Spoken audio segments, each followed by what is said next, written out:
Welcome to Lee Anderson's Real World. I'm Lee Anderson, the Reform UK Member of Parliament for Ashfield. And tonight on the show, he's back. He's left in the corner. It's Andy Twelves. He's going head to head with the very, very lovely political commentator, author, and just generally nice lady, which is Emma Wolfe. But this week, guys, we had the Reform UK press conference at Oxford Airport. And Nigel Farage had this to say. Have a listen to this. Are you saying that his comments were wrong? It won't be happening in the first 5 years of a Reform government. But was he wrong? It's just not our priority.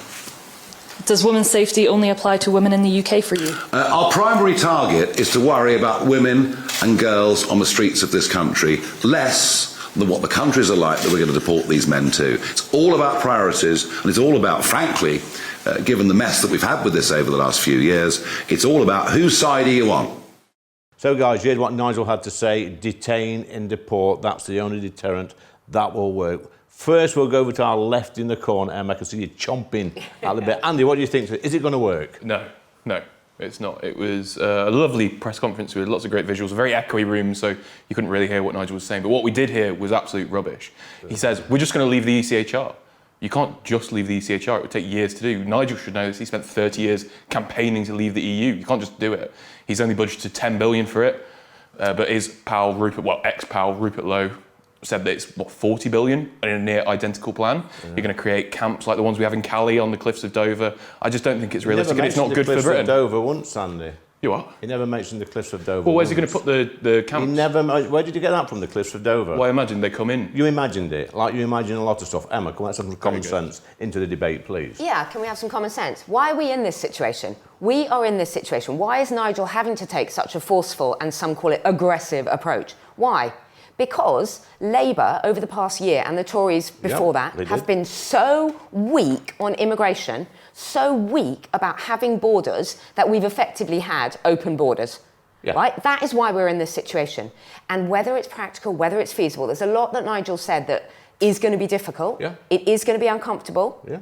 But it's very, very powerful. It's a strong deterrent. That is what we need at the moment. We need deterrence and we need action. We've seen it with Donald Trump. Yeah. What's he done? He's talked tough and he's taken action. And guess what? Illegal migration has absolutely plummeted. Yep. And I'm sorry, British people have had enough.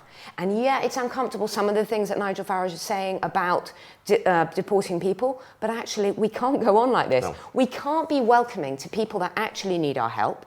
We can't be a sanctuary for people who are coming from war-torn countries. If we are just taking in everybody. I want to push back. Right. They are not coming from a war-torn country. They are coming from France. No, this is my point. We cannot be an open, welcoming sanctuary to people who do need our help.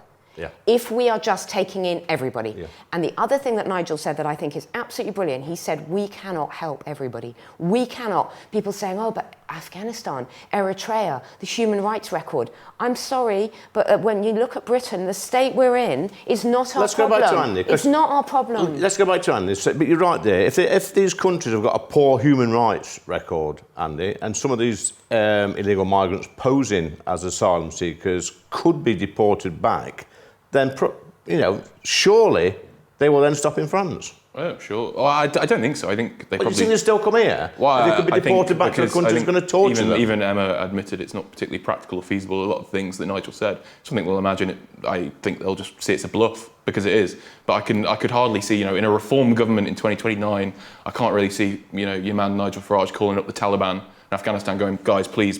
Take them back. It's not about asking them to take them back. It's about deporting people who cross here illegally. If I try to cross into America without filling out endless visa papers and doing all the necessary immigration and the old Nesta, I will not get in. Yeah. There's no question. If I get to JFK or wherever, I'll be put in a room and they'll wait there and they'll say to me, you've crossed illegally, you've come into our country illegally, and they will send me back. But of course, Andy, we give the Taliban regime £150 million a year in foreign aid. So we've got a bit of bargaining power there. So you take them back, otherwise your money stops. I mean, maybe. I just don't think that would happen. genuinely, I don't think Nigel Farage really understands the concept of foreign aid. And you do? Well, I think probably the government does. Yeah. I think Nigel Farage has been this big plan that's going to be really expensive. He's only put 10 billion in for it. That's ridiculous. Yeah. He said, we're just going to leave the ECHR, and that's the key bit of it. We're going to leave the ECHR. Yeah, we can do. It's quite it would simple take years. Just hand your notice in. Well, so you want the Good Friday Agreement to collapse? No, we don't, Andy. No, we don't, Andy. That is what would Try happen. speaking to the DUPs about that. Emma, you come back. Well, you talk about how much... engaged with it very well, for starters, it's not a bluff. Do you think that the people traffickers, are going to be more keen? I mean, when Starmer got in, it was open borders. They just absolutely leapt on the boats. Yeah. Nigel Farage is not bluffing. And when you talk about the cost of all this... You said it wasn't practical. It would save us billions in the NHS, in welfare spending, in housing, in asylum hotels, in education. And I'll tell you what it will do. Wasting billions. Emma, you're a lady, you're a woman. Yeah. You've told me, so I know that. I know your pronouns. But if we detain every single person that comes over the channel, then the sex attacks will stop overnight. Is that true? I know a lot of women who do not feel safe anymore in their communities, which have changed. I'm not going to start slinging arrows specifically, but I would agree with you on that. Yeah. Is that a price worth paying, Andy? The sex attacks. You think all sex offences are going to stop? No, I didn't say that, Andy. You said the sex attacks. No, the sex attacks from these illegal migrants, the asylum seekers, will stop overnight. Well, No. Do you think that's a price worth paying? Well, I don't think it's.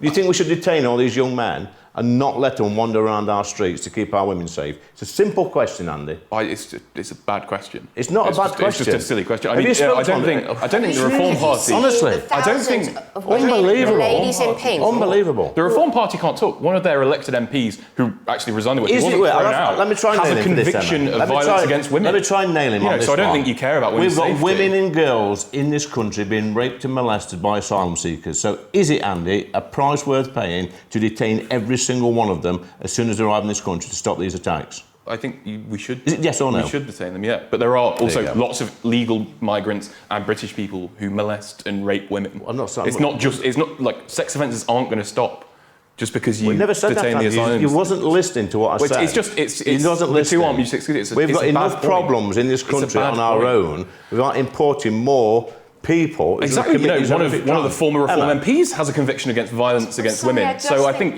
we do have a lot of problems. One of them is in the House of Commons, and you put him there. How do you sleep at night with that?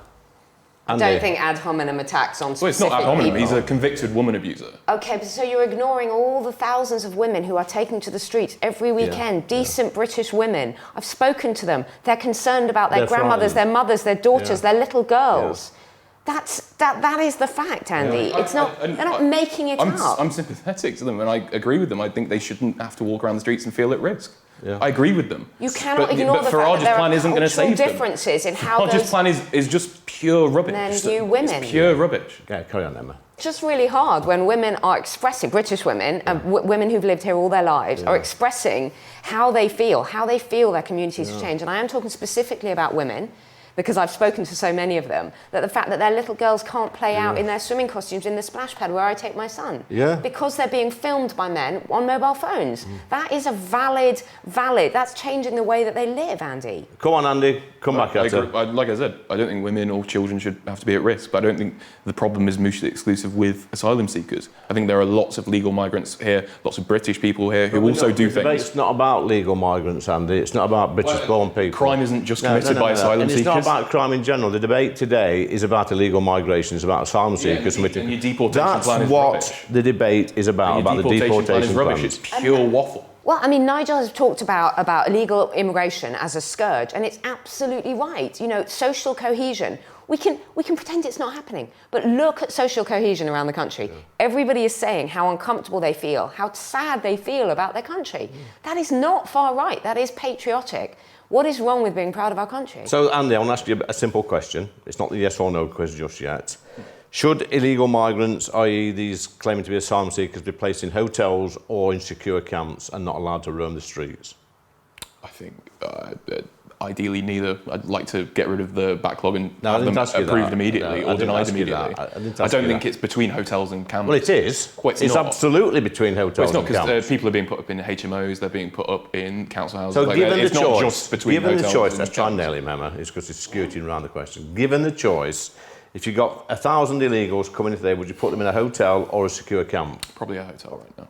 In a Because hotel? I don't think a secure camp. Emma. He'd put them in a hotel with, fresh bedding. He'd put them in a hotel with iPads and iPhones.